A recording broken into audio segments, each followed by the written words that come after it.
Welcome back to Inside Africa. In many parts of Ghana, fishing drives the economy and dictates the diet.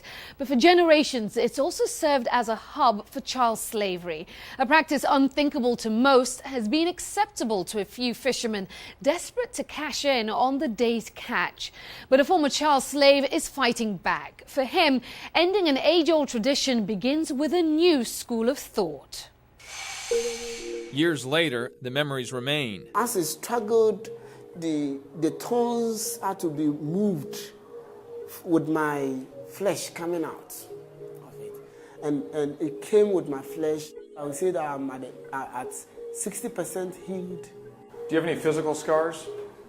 Yeah, of that, yes, it's still there. That one is still there. I can show you. James Kofi Annan is a former child slave, but one that is charging ahead, turning what would be a crippling experience for many into a drive to stamp out child trafficking. To do that, he quit his promising job at Barclays Bank and opened Challenging Heights School. Every child must go to school, and that is what I believe must happen, that nobody is free until every child has received at least a good basic education. You are free because you are educated, and I'm free because I'm educated. His school takes in former child slaves like this teenager we'll call Thomas. His voice painfully soft, perhaps a result of abuse James tells us that he endured for 2/3 of his life. But now James is trying to lift Thomas and other kids up and out from situations like this.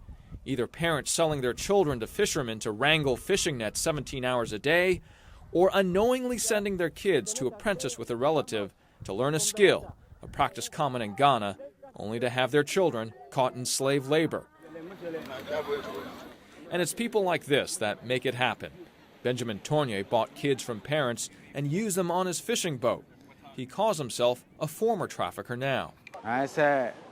Yes. I normally employ them to dive into the net when there's any problem that involves maybe a blockage of the net down there. They need to go and free it. Exactly what I ask them to do when it comes necessary. He bought 10 children, he says, in the time he was a fisherman, which could have earned him a healthy income of about $2,500, well above the typical rural income. The math favors traffickers. The parent sells the child for $50, then the trafficker sells or leases the child for about $300, making $250 a year per child. Cold but profitable arbitrage. For all fishermen, it is all about dollar and cents, getting their product to market at the cheapest possible cost. In debate is the means to those ends. Fishermen bring their catch here each and every day to try to sell this to distributors and customers that come in off the street. Now, some of their catch is actually much smaller, fish like this, caught in small, fine nets. They cost about 5 US cents each. And what fishermen are saying is, without child labor, this would cost more, therefore endangering their livelihood. Slave-owning fishermen argue nets are easily damaged, have small holes, and catch small fish. They believe little fingers and small bodies are the best to deal with those challenges, whether underwater or on land. They can fit 10 kids on a boat where only 5 adults would stand. And as James laments, The net is more expensive than a human being. so buying kids just makes sense, slave owners say. But how then do they explain Joshua, another child James Annan has saved? Joshua shows us where he was hit depending on his so-called mistakes. In the side of his body, because he could not dive as deep as 20 meters. In the head, for throwing nets the wrong way.